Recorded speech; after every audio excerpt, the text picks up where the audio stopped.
خداوند یسوع مسیح کے زندہ جلالی قدوس پیارے نام میں آپ سب کو سلام۔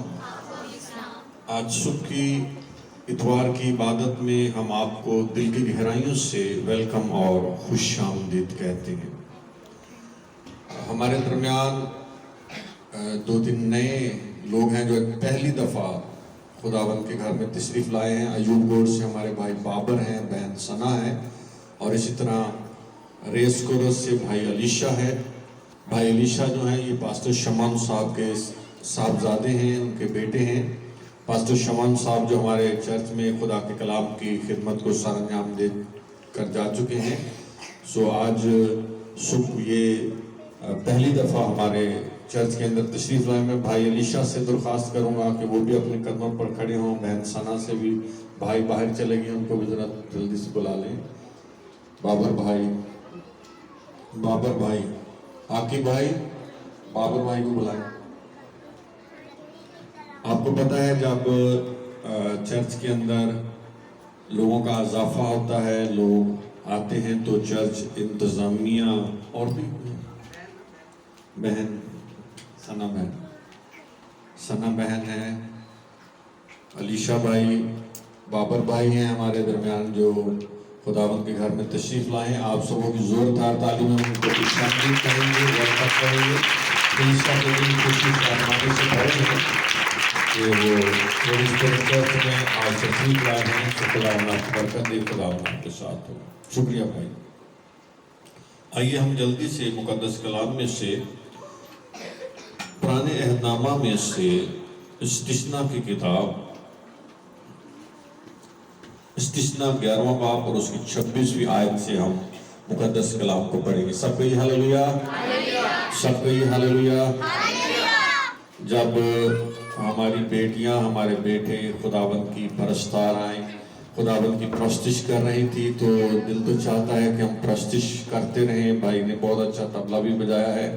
دل تو چاہتا ہے کہ ہم اور زیادہ خداوند کی پرستش کریں، تو بھی خداوند چاہتا ہے کہ ہم خداوند کے کلام کو سنیں۔ تو استثنا کی کتاب اس کا 11واں باب اور اس کی 26ویں آیت سے خداوند کے زندہ بابرکت کلام کو ہم پڑھیں گے۔ آپ کی توجہ چاہتا ہوں، مقدس کلام میں لکھا ہے، دیکھو میں آج کے دن تمہارے آگے برکت اور لعنت دونوں رکھے دیتا ہوں۔ برکت اس حال میں جب تم خداوند اپنے خدا کے حکموں کو جو آج کے دن میں تم کو دیتا ہوں مانو، اور لعنت اس وقت جب تم خداوند اپنے خدا کی فرما برداری نہ کرو اور اس راہ کو جس کی بابت میں آج تم کو حکم دیتا ہوں چھوڑ کر اور معبودوں کی پیروی کرو جن سے تم اب تک واقف نہیں۔ مقدس کلام کے پڑھے اور سن جانے پر خداوند کی برکت ہو۔ خداوند خدا نے فرمایا ہے کہ میں آج کے دن تمہارے آگے برکت بھی اور لعنت دونوں رکھے دیتا ہوں۔ مقدس کلام میں خدا فرما رہے ہیں کہ میں برکت اور لعنت تمہارے آگے رکھے دیتا ہوں۔ خدا کہہ رہا ہے، توجہ دیجیے گا، آپ سب کی توجہ چاہتا ہوں۔ کوئی سو تو نہیں رہا؟ اگر آپ کے آس پاس کوئی سو رہا ہے تو آپ اس کو جگا دیں تاکہ سب مل کر ہم خداوند کے کلام پر غور کر سکیں۔ خداوند فرما رہا ہے کہ میں برکت اور لعنت دونوں تمہارے آگے رکھے دیتا ہوں۔ توجہ دیجیے گا، خداوند کہہ رہا ہے کہ میں برکت اور لعنت دونوں تمہارے آگے رکھے دیتا ہوں۔ خدا کہہ رہا ہے کہ یہ دونوں میں نے تمہارے آگے رکھی۔ اب تمہارا کام ہے تانگ راستے سے داخل ہوتے ہو یا کشادہ راستے پر چلتے ہو، بال کی پرستش کرتے ہو یا یہوہ پاک خدا کی پرستش کرتے ہو، جسم کے لیے ہلاکت کی فصل کاٹتے ہو یا روح کی پیروی کر کے ہمیشہ کی زندگی پاتے ہو۔ خدا کہہ رہا ہے میں نے برکت بھی تمہارے آگے رکھ دی ہے اور لعنت بھی تمہارے آگے رکھی ہے۔ انتخاب کرنا ہے، چناؤ کرنا ہے۔ یاد رکھیے گا، انتخاب اور چناؤ کا خدا نے فیصلہ انسان کے ہاتھ میں رکھا ہے۔ چناؤ کرنا یا انتخاب کرنا خدا نے انسان کے ہاتھ میں رکھا ہے. یاد رکھیے گا، اگر کوئی شخص اچھا چناؤ کرتا ہے تو اچھا چناؤ کرنے کی وجہ سے اس کو اچھا اجر ملے گا، اور اگر کوئی شخص کسی غلط چیز کا چناؤ کرتا ہے تو غلط چیز کا چناؤ کرنے کی وجہ سے اس کا غلط جو نتیجہ ہے وہ بھی اس کو کرنا پڑے گا. تو یاد رکھیے گا، خدا نے انسان کو خدا نے خود مختار بنایا ہے. یاد رکھیں، خدا نے انسان کو خود مختار بنایا ہے، اور خدا یہ چاہتا ہے کہ ہم اچھے اور برے کی، بھلے اور برے کی تمیز خود کریں، فیصلہ خود کریں، انتخاب خود کریں. خدا کبھی بھی ہم سے زبردستی نہیں کرتا. تو خداوند کیا کہہ رہا ہے؟ خداوند فرما رہا ہے کہ میں برکت بھی تیرے آگے رکھے دیتا ہوں اور لعنت بھی تیرے آگے رکھے دیتا ہوں. تو جو دیجیے گا عزیز بہنوں اور بھائیوں، جب ہم خداوند کے کلام کا مطالعہ کرتے ہیں تو ہم یہ سیکھتے ہیں کہ خدا نے کبھی بھی انسان کے ساتھ زبردستی نہیں کی.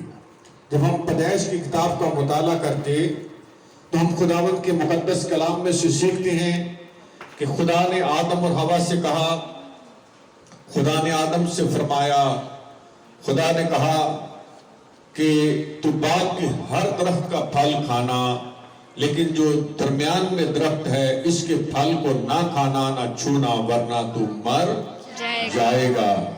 خدا نے اسے کہہ دیا، خدا نے فرما دیا، حکم دے دیا. خدا نے کہا اگر تو اس درخت کے پھل کو کھائے گا تو تو مر جائے گا. تو عزیز بہنوں اور بھائیوں، ہم یہاں پر یہ سیکھتے ہیں، خدا نے آدم اور حوا کو یہ کہہ دیا، فرما دیا، لیکن ہم یہاں پر یہ سیکھتے ہیں کہ آدم اور حوا نے کیا چناؤ کیا، کس کا انتخاب کیا. خدا نے جس کام سے انسان کو منع کیا تھا وہی کام انسان نے کر دیا. خدا نے کہا تھا اس درخت کے پھل کو نہ کھانا نہ چھونا ورنہ تو مر جائے گا، اور ہم دیکھتے ہیں کہ انہوں نے کیا کیا، انہوں نے اسی درخت کا پھل کھا کر خدا کی نافرمانی کر دی. تو عزیز بہنوں بھائیوں، یاد رکھیں، خدا زبردستی نہیں کرتا. خدا نے فیصلے کا اختیار انسان کے ہاتھ میں رکھا ہے. خدا دخل اندازی بھی نہیں دیتا. خدا کہتا ہے تیرے اوپر ہے، اگر برکت کا چناؤ کرے گا تو تجھے برکت ملے گی، اور اگر لعنت کا چناؤ کرے گا تو تجھے لعنت ہی ملے گی. یاد رکھیں، جب ہم خدا کی بات نہیں مانتے تو جو دیجیے گا لعنت بلانی نہیں پڑتی.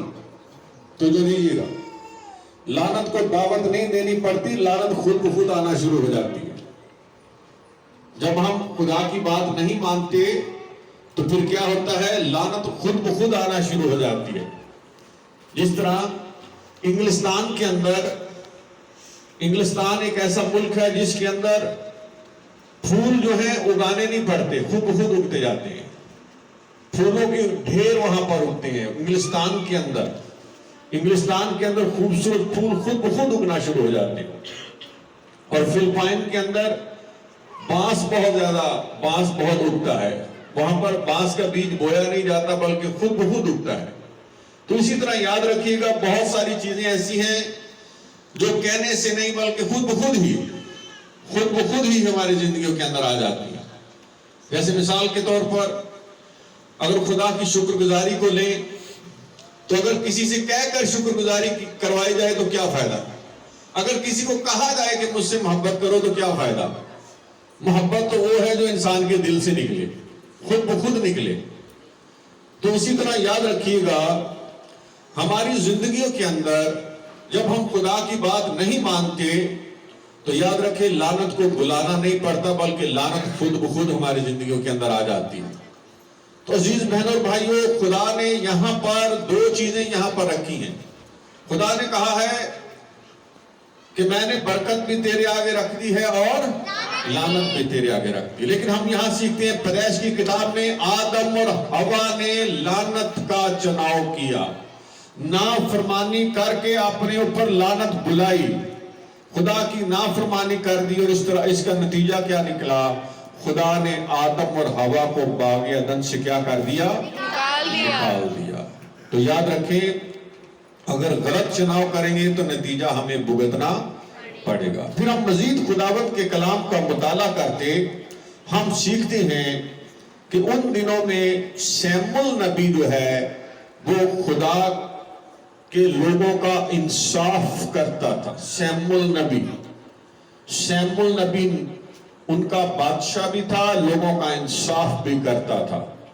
ایک دن قوم بنی اسرائیل اکٹھے ہو کر سیموئیل کے پاس آئے, کہنے لگے جس طرح اور قوموں کے بادشاہ ہوتے ہیں تو ہم پر بھی کوئی بادشاہ مقرر کر دے. سیموئیل کو یہ بات بری لگی کہ سیموئیل نے اپنے دل میں اس بات کی توہین سمجھی کہ ان لوگوں نے میری توہین کی ہے. وہ خدا کے پاس گیا, خدا کے پاس جا کر کہنے لگا کہ خدا تیرے لوگ بادشاہ مانگتے ہیں. خدا نے کہا ٹھیک ہے. سیموئیل سے کہا جس طرح یہ لوگ کہتے ہیں تو ان کے ساتھ ویسا ہی کر دے. خدا نے سیموئیل سے کہا کہ سیموئیل انہوں نے تجھے نہیں بلکہ مجھے رد کر دیا ہے, انہوں نے مجھے بادشاہ تسلیم کرنے سے مجھے رد کر دیا ہے. سو خدا نے کہا سیموئیل سے کہ جیسا یہ لوگ کہتے ہیں تو ان پر ویسا ہی ایک بادشاہ کیا کر دے, مقرر کر دے, لیکن تو ان کو بتا دے, ان کو جتا دے.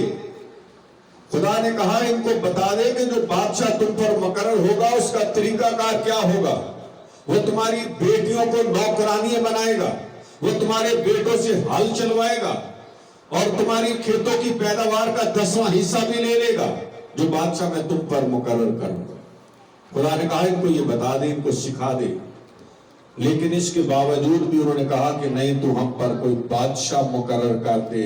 تو مقدس کلام میں خدا نے کہا کہ اگر بعد میں یہ میرے پاس آ کر شکایت کریں گے, یہ کہیں گے کہ جو بادشاہ ہم نے تجھ سے مانگا تھا وہ ہم پر ظلم کر رہا ہے, زیادتیاں کر رہا ہے, تو خدا نے کہا کہ میں ان کو کہوں گا کہ میں نہیں جانتا کیونکہ یہ بادشاہ تم نے خود چنا ہے.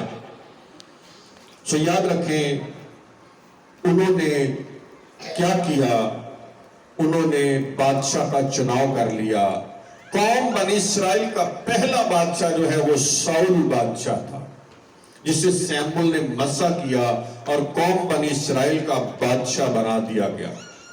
لیکن ہم مقدس کلام کا مطالعہ کرتے ہیں کہ اس بادشاہ کے سبب سے لوگ بیزار ہوئے, لیکن خدا نے کہا تم جانو تمہارا بادشاہ جانے, کیونکہ تم نے خود اس بادشاہ کا کیا کیا ہے, چناؤ کیا ہے. تو عزیز بہنوں اور بھائیوں, خدا نے کہا ہے کہ میں نے برکت بھی تیرے آگے رکھ دی ہے اور لعنت بھی. چناؤ کا اختیار کس کے پاس ہے؟ روزمرہ کی زندگی میں ہم کئی طرح کے چناؤ کرتے ہیں. روزمرہ کی زندگی میں ہمیں ہر روز کسی نہ کسی بات کا انتخاب کرنا پڑتا ہے, ہمیں چناؤ کرنا پڑتا ہے کہ ہم کس کو چنیں, کیا کریں, کس کا انتخاب کریں. لیکن یاد رکھیے گا جس طرح ہم بیج بوتے ہیں, اچھا بیج بوتے ہیں تو اس کی اچھی فصل کاٹتے ہیں, اگر برا بیج بو دیتے ہیں تو پھر بری فصل کاٹنی پڑے گی. تو اس لیے کیا کیا گیا, قوم بنی اسرائیل نے خدا کو رد کر دیا اور ساؤل کو کیا کر دیا, اپنا بادشاہ بنا لیا. یاد رکھیں خدا زبردستی نہیں کرتا. جب خداوند یسوع مسیح اس دنیا کے اندر آئے تو خداوند یسوع مسیح نے بیماروں کو شفا بخشی, گنگوں کو زبان دی, لنگڑوں کو چلا دیا, مردوں کو زندہ کر دیا. اور اس کے بعد پھر کیا لکھا ہے مقدس کلام میں, قوم بنی اسرائیل یسوع مسیح سے حسد کرنے لگ گئے, انہوں نے حسد سے یسوع مسیح کو پکڑوا دیا.